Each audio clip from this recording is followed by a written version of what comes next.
اب ہم آتے ہیں تھوڑا مسائل کی طرف، جو ہماری سوسائٹی میں بہت زیادہ مسائل ہیں، جن میں ڈپریشن ہے، گھریلو جھگڑے ہیں، بہت سارے مسائل ہیں۔ سب سے پہلے میں آپ سے یہ پوچھنا چاہوں گا کہ آپ کے پاس، ظاہر بات ہے جب آپ دین کا کام کر رہے ہوتے ہیں یا ویسے بھی دنیا میں بھی کوئی آپ کا اگر نام ہوتا ہے تو لوگ آپ کے پاس مسئلے لے کے آتے ہیں۔ سب سے بڑے مسئلے یا مسائل سوسائٹی کے آپ کیا دیکھتے ہیں؟ لوگ کیا مسئلہ لے کے آتے ہیں آپ کے پاس؟ ڈپریشن ہے، مایوسی ہے، نا امیدی ہے، حالات کا شکوہ کرتے ہوئے لوگ نظر آتے ہیں۔ میں یہی بات کہتا ہوں کہ یار دیکھو، کیا ان حالات میں شادیاں نہیں ہو رہی، بچے پیدا نہیں ہو رہے، ریسٹورنٹ پہ لوگ کھانا نہیں کھا رہے، سارے معاملات چل رہے ہیں نا۔ بالکل۔ اگر آپ گلا شکوہ رونا دھونا مچاتے رہیں گے تو یہ حالات اس سے بہتر تو نہیں ہو جائیں گے، لیکن آپ کا ٹائم ضائع ہوتا رہے گا، آپ مزید گرتے رہیں گے۔ حالات کب اچھے ہوتے ہیں حافظ صاحب؟ کہ جب بندہ شکر کرنا شروع کر دیتا ہے۔ یعنی شکر کا مطلب ہے کہ جہاں کھڑے ہو کر آپ کہتے ہیں یا اللہ میں راضی ہوں، اب آگے دیکھنا ہے مجھے۔ گاڑی کی مین اسکرین بڑی کیوں ہوتی ہے؟ سائڈ میں چھوٹے چھوٹے میرر کیوں لگے ہوتے ہیں؟ تاکہ فوکس ہم آگے کریں، آگے دیکھیں۔ ہم ماضی میں الجھے میں یا مستقبل میں بیٹھے میں، حال کو بے حال کیا ہوا ہے۔ زیادہ تر جو مسائل ہیں نا، دیکھیں غریب آدمی کے لیے تو بڑا مسئلہ یہی ہے کہ اس کو روٹی کی فکر ہے۔ بالکل۔ لیکن یہاں جو میرے پاس جو لوگ آتے ہیں اس میں زیادہ تر پیسے والے لوگ آتے ہیں، وہ حالات کا شکوہ کر رہے ہوتے ہیں، وہ مایوسی کی بات کر رہے ہوتے ہیں، وہ نا امیدی کی بات کر رہے ہوتے ہیں۔ ابھی ایک صاحب آئے، مجھے کہنے لگے کہ تسلیم بھائی بہت مر گئے، لٹ گئے، پٹ گئے، کیا بنے گا، کیا ہوگا؟ میں نے کہا حاجی صاحب یہ بتائیں کہ گھر میں 3 وقت چولہا پکتا ہے؟ گھر اپنا ہے؟ ہاں۔ اچھا، سواری اپنی ہے؟ ہاں۔ سارے معاملات چل رہے ہیں؟ ہاں۔ کچھ بینک بیلنس بھی ہے؟ کہہ رہے ہیں۔ میں نے کہا حافظ صاحب میں ایک چیز اور بھی جانتا ہوں۔ حاجی صاحب کو میں نے کہا کہ میں ایک چیز اور بھی جانتا ہوں کہ جو آپ کی پراپرٹیز ہیں، ظاہر تعلق داری ہے تو میں ان کو بھی جانتا ہوں، تو آپ اتنا کیوں شکوہ کر رہے ہیں؟ کہنے لگے یار میں کیا کروں، مارکیٹ میں لائبلٹیز بڑھ گئیں، چیزیں ہو گئیں، میں ڈسٹرب ہو گیا ہوں، یہ ہو گیا۔ میں نے کہا حاجی صاحب وہ جو ایک پراپرٹی آپ کی فالتو پڑی ہوئی ہے اس کو کھلا کرا لیں۔ انہوں نے مجھے کہا کہ اگر میں اس کو کھلا کراتا ہوں تو مجھے اس کے 15 روپے مل رہے ہیں، مارکیٹ اس کی 20 روپے کی ہے، تو میں کیسے بیچ دوں؟ میں نے کہا جی یہ بتائیں کہ آپ نے خریدی کتنے کی تھی؟ کہنے لگے 8 روپے کی۔ ٹھیک ہے۔ میں نے کہا 15 کی جا رہی ہے، پھر بھی 7 روپے آپ کو مل رہے ہیں۔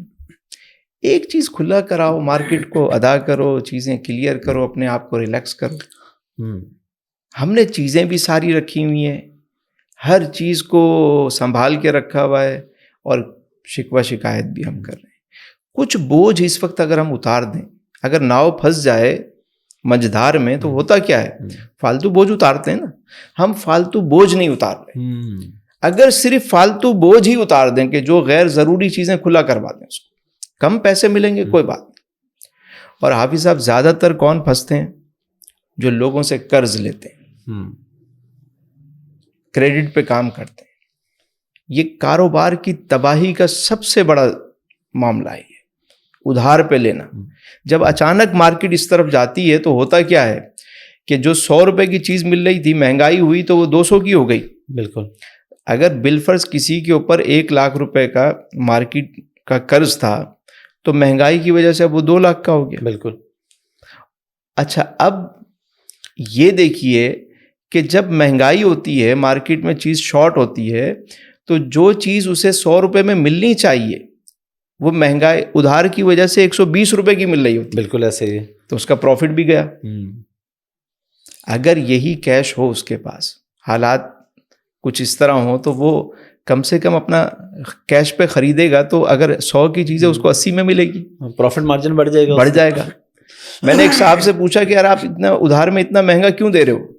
اس نے کہا میں کیش والے کو تو 80 میں دیتا ہوں، اس کو 120 میں اس لیے دیتا ہوں تاکہ میں اپنا ریشو سیدھا کرتا ہوں، میرا تو 100 ہے، میرا تو 100 ہے۔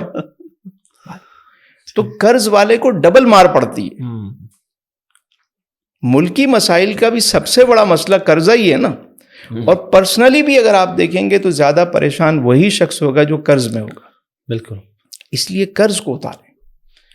اور ایک ہمارے ایک کراچی کے ہی ایک بڑے بزنس مین تھے, انہوں نے اپنا واقعہ بتایا کہ ہوا یہ کہ اچانک جو ہے نا وہ اسی طرح قرض بڑھتا گیا. بینک کی اب 22% بینک کی لائبریریز, پیچھے حالات نہیں تھے, اصل دینے کے باندھے ہیں تو بندہ باقی چیزیں کہاں سے دے گا. کہنے ہم گرتے چلے گئے, حالات بگڑتے چلے گئے. ایک ٹائم آیا کہ لوگوں نے فون اٹھانا چھوڑ دیا ہمارا. یعنی جو دروازے پہ لائنیں لگا کے بیٹھتے تھے وہ اب فون نہیں اٹھاتے تھے. بڑا پریشان. مرض بڑھتا گیا جون تو واقعی. پھر اس نے ایک بات بتائی کہ ایک دن ایسا ہوا کہ میں رات کو سویا ہوا تھا, مطلب سونے کی کوشش کر رہا تھا, سو نہیں پا رہا تھا, گھر والے سو چکے تھے. تو میں اٹھا اور جا کے سجدے میں گر گیا. میں نے کہا جب سب کوئی میرا ساتھ نہیں دے رہا تو میں وہاں فریاد کیوں نہ کروں. جب میں سجدے میں گرا جا کے تو پتہ نہیں کب تک میں روتا رہا اور فریاد کرتا رہا, یہاں تک کہ اذان فجر ہو گئی.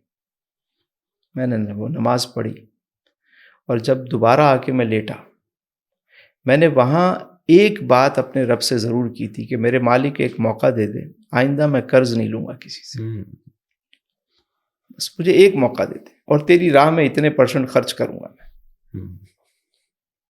کہنے لگے بڑے دنوں بعد میں نے فجر کے بعد سویا تو مجھے نیند آئی, وداؤٹ میڈیسن, سکون سے سویا. دوپہر میں اٹھا, میں نے فون کیا تو جس کو فون کروں وہ میرا فون ریسیو کرے. سبحان اللہ. جو چیزیں بک نہیں رہی تھیں وہ بکنا شروع ہو گئیں, کھلی کروائیں چیزیں, قرض ورض اتارے اپنے آپ کو.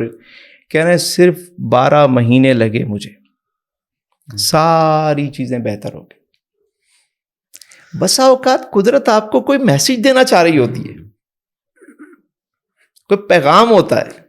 آپ کی گاڑی اگر اسپیڈ بریکر پہ رک گئی ہے تو اس کا مطلب ہے میسج ہے, اور جتنی جلدی بندہ میسج لیتا ہے اتنی جلدی آگے نکل جاتا ہے. بالکل. ورنہ اس سے بڑا میسج آتا ہے, اس سے بڑا میسج آتا ہے.